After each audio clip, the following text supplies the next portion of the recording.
Hey everybody, Paul Singh here for iDoc Social. I'm actually here in Panama at the airport, heading home from an amazing weekend where we were training a bunch of doctors on a new glaucoma surgery that'll hopefully be available at least soon in the United States. But I want to make this video because it's important to recognize how much of an impact glaucoma still has on so many people around the world. 80 million plus people around the world have glaucoma. Majority of them, at least half of them, don't know they have it. In the United States specifically, about 4.5 million Americans have glaucoma, and again, about 50% do not know they have it. So it's significant impact, and it's the second leading cause of blindness around the world, second to cataract. And so it's such an impactful disease that does cause irreversible blindness. And if you look at all the data sets out there, we do recognize that the earlier we treat the disease, before we have significant, not only field loss, but even ganglion cell RNFL loss, the better chance we have of halting the progression. I always use the analogy with our patients. Imagine glaucoma is like a boulder rolling down a hill. It's easy to stop that boulder before it starts, but once it gets that momentum and you're down the bottom of the hill, it's really hard to stop it. That same principle, if we can address it earlier,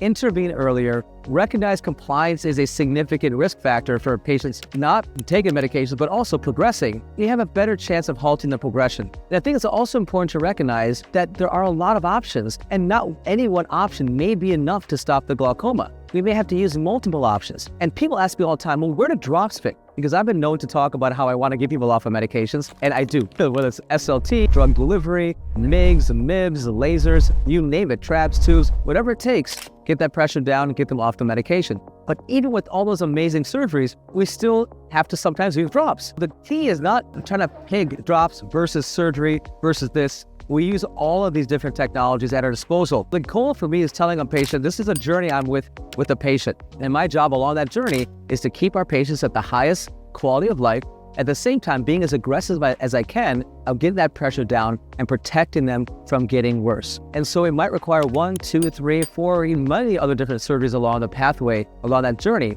But we'll see what happens first, and if we have to do more, we always can do more. And drops are there along the pathway, along that journey, to help us as needed whenever we do need some more reduction in pressure as well.